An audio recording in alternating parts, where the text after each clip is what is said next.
Hey everybody, welcome to this Ableton for Beginners tutorial. I am John Merritt from Born to Produce, and you are going to learn Ableton and music production by following along and making a complete track from start to finish. You can follow along even if you have never used any music making software before. Here is a clip of the track that you're going to make, and then we're going to get right into it.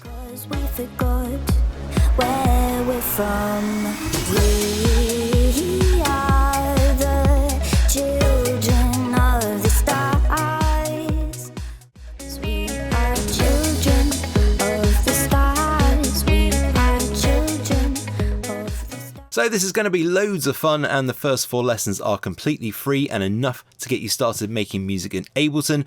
No matter what genre you end up making, this is going to help you get started. So let's jump in. So Ableton, like all other DAWs, can appear a little daunting at first, but don't worry, what you learn here will become second nature as you progress.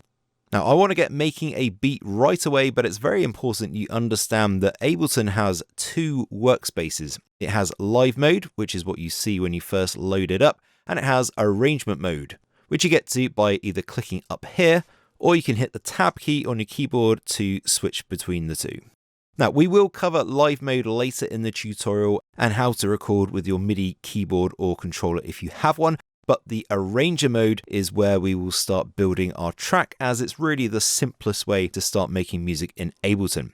Now, very quickly, if this is your first time in Ableton and you have any audio issues, come up to Options, Preferences, go to the Audio tab, and under Audio Device, if you don't have a dedicated audio interface, just use the default driver. It should already be selected, but if you have an audio interface, make sure you select that from the list. Also, go to File folder and just make sure Create Analysis Files is turned off, just to stop Ableton creating loads of extra unneeded files.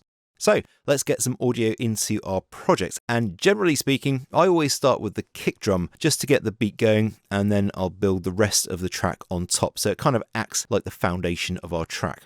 Now, Ableton does come with a load of samples, which you can get to by clicking Samples in the Media tab. Just so you know, you can show or hide the Media tab by clicking the little arrow up here, and as you can see, there are absolutely loads of samples that come with Ableton, everything from kicks to bass sounds to leads and SFX and all of that. So in order to make finding kicks a little bit easier, let's just go up to the search bar and type in kick, just to filter out all of the kick drums. And to audition a sample, you simply click on it and it will play automatically. Now, if the volume of the playback is a little bit loud, you can actually change that. If you come to the master channel down here, this little blue bar, if you click and drag that, is the volume for the audition sample. So just makes it a bit more bearable if that was too loud. So once you've found a sample that you like, there are 2 ways to use an audio sample in Ableton. You can use it as pure audio by dragging it straight onto an audio track, which is okay in some circumstances, but also a bit limited for things like drums. So for all of our drums, we will actually add them to what is known as a MIDI track. So audio and MIDI tracks work slightly differently to each other, but don't worry, this will become clearer as we progress. So let's break this down into steps. Step 1, to get your audio samples loaded onto a MIDI track, is select the MIDI track, which you can see it just slightly change color when you click on it. Step 2 is, once you've found the sample that you want, double click it to load it onto the MIDI track. Now, don't click and then drag it onto a MIDI track. That only works for audio. And after you have double clicked it, what you'll see is the track name is updated and we've got our kick showing in the sampler down here. Now, don't worry about this for the moment. Just know our sample has been loaded onto the track. So before we get into step 3, let's just zoom in a bit. So in Ableton, zooming is really easy. Just come up to the timeline and you'll see the magnifying glass. And if you click, you can sort of scroll left or right, but you can also drag down, which will zoom in. And I want to zoom into bars 5 and 6. So bar 5 to bar 6. And step 3 is to add a blank MIDI segment. To do this, we just click in the timeline, but make sure we're clicking on the actual kick track. And I want to draw from bar 5 to bar 6. So we're just making a selection. And then we come up to Create and go Insert Empty MIDI Clip. Or you can use the keyboard shortcut Control, or that'd be Command on a Mac, plus Shift, plus M. And when we do that, we can see that we have created a MIDI clip here. And we've got this window down here called the Piano Roll Editor. And this is where we draw in the notes that represent our audio samples, in this case, the kick. It's very easy. All you do is double click and you'll see a note. Now, if you don't hear anything when you click on a sample or when you click one of the notes in the piano roll, just activate the preview button here. And whatever you do in the window, you'll actually get some audio feedback on. So I'm going to drag this kick down to C3, as C3 always represents the natural pitch of the sample. You can change the size of the note by clicking the end of it and just dragging. Also, be aware that you can change the grid settings in this window. Make this a bit bigger if you right click. And I advise that you select under Adaptive Grid Medium. Now, adaptive just means that the grid will auto adapt depending on how far zoomed in or out you are. And once you've selected this, you should really never have to fiddle with the setting again. So you can also double click, but hold on the second click, and you'll then automatically have the option to resize the MIDI chunk. You can hold Control on your keyboard or Command on a Mac to copy a MIDI note, or you can actually select Draw Mode to draw in a note. But honestly, I find just double clicking is actually just as easy. Now, in order to play this back in Ableton, we just click in the timeline where we want to set the playhead, so basically your starting point, and then we hit the spacebar to play back what you have made. You can also hit the play button up in the transport panel. So all good so far, but at the moment this isn't looping, and it's also a little bit slow. So first off, let's just change the speed. Very easy to do. We'll just come up to the BPM counter up here. At the moment it's on 120, and we're just going to click and drag this up to 125, which is a bit more in line with the sort of style of this track. So just a little bit faster. By the way, if your project is auto scrolling when you press play, you can actually turn that on or off with this button here. I actually prefer to have it off just so it's not always moving around, but you can obviously choose to have it scrolling if you want. Now let's look at setting the loop brace. So the easiest way to set the loop brace is just to make a selection. It doesn't actually matter what track you do this on. It can be on any of the tracks. And once we've made the selection of where we want the loop brace, we just hit Control or Command plus L. You can also click the endpoints of the loop brace to resize, or you can actually click in the middle to move the whole thing. And to activate or deactivate the loop brace is this little button up here. Then when I play back, it just loops around and around. All right, so that is great, but it's just a little bit boring at the moment. So let's add a clap and a hat, repeating the same steps. But this time we'll use samples from the work files instead of the samples that come with Ableton. So if you bought the course, the samples will be in the zip you downloaded and unpacked onto your computer. If you're watching the free vids on YouTube, you'll find a link in the description to download the free work files, which has everything you need to complete the first 4 lessons.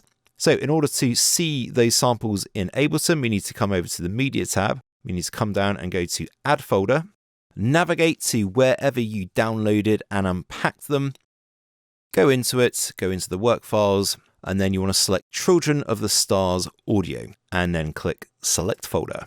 Now you'll see when you scroll down, we'll have that folder here, Children of the Stars Audio. When I click on it, well, at the moment I only see the kick, and that's because I've got the kick filter still on. So I want to just close that, and then we'll see all of the samples that are loaded up. So we've got a kick, we've got a hat, and we've got a clap. So before we go any further, let's just actually clear up our project a little bit. I don't need these audio tracks at the moment, so I'm going to select them, and I'm going to hit delete on my keyboard, select and hit delete. And as we're going to add a clap and a hat, I want 2 MIDI tracks. So very easy to create a new MIDI track. Just right click and go insert MIDI track. I'm also just going to recolor these because these are all drums. So I want them to be like the same color. So I'm just going to right click and select yellow. I just always have my drums as yellow. It just makes the project a bit easier to sort of understand once you've got lots of stuff going on. And again, let's go through the steps of loading samples. So I'm going to select my MIDI track. I'm going to pick the sample I want. So I'm going to use Superclap in this case, double click it. Now it's loaded onto our track. We just need to create a blank MIDI segment, which is step 3. So I'm going to make the selection, making sure that this selection is on the track that I want to add a blank MIDI segment to, and then go create and insert empty MIDI clip. Now I've got to do step 4, which is draw in the notes. So I'm just going to expand the piano roll window a bit. And you can see we're a bit too far zoomed out here. So the same way that we zoom in with the magnifying glass in the timeline applies to the piano roll, except when you click, you drag left or right to zoom in or out. So again, we want to add our notes to C3, and the snare in house music pretty much always falls on the second beat and the fourth beat, not the first beat. So you've got 1.2, that represents beat 2. So I'm going to double click, just add my snare in there, and also on beat 4, which is represented by 1.4. So I'm just going to add that in. Let's play that. Okay, great. Starting to sound like a house beat, but just a quick tip when it comes to volume levels for your project, which is also known as gain staging, what we want to do is always turn down the kick to like -4. So you do that over here, this fader on the kick track, you can just click and then drag down and get that to -4. And then what we do is we use the kick as the volume reference for everything else that we add to the track. So when we add something like the clap, we're going to turn down the clap so it's balanced with the kick rather than turn up the kick to match the volume of the clap. This way, we'll always keep our project at a good volume level. So let's just do that. I'm going to play it and then I'm just going to turn down the clap to sort of balance with the kick. See, at the moment it's way too loud.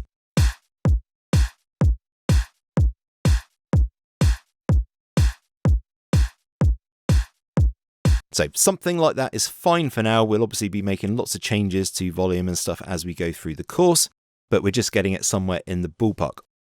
All right, let's just go through those steps one more time with the hat. So let's select the MIDI track. That's step 1. Step 2, double click the sample you want. In this case, we'll use closed hat 08, double click it.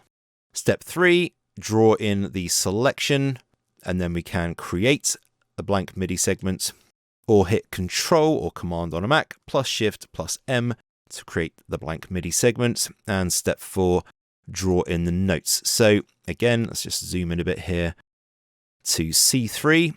And the hat, or the main hat in house music, pretty much always falls on the offbeat. So halfway in between beat 1 and beat 2. We're just going to add that in. And the same for all the other beats as well, always going on the offbeat. Ableton makes the beats nice and obvious by sort of coloring them slightly differently or shading them slightly differently. And now when we play it, we got something that sounds a bit more housey. So let's just quickly volume balance the hat. So it's a little bit loud.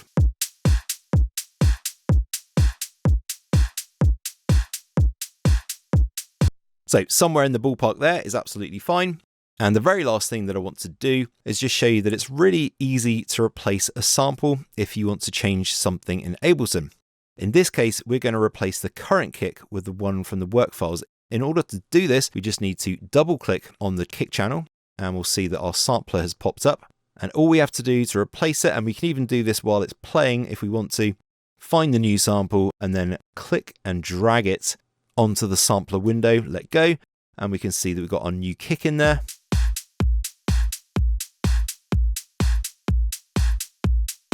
And it's as easy as that.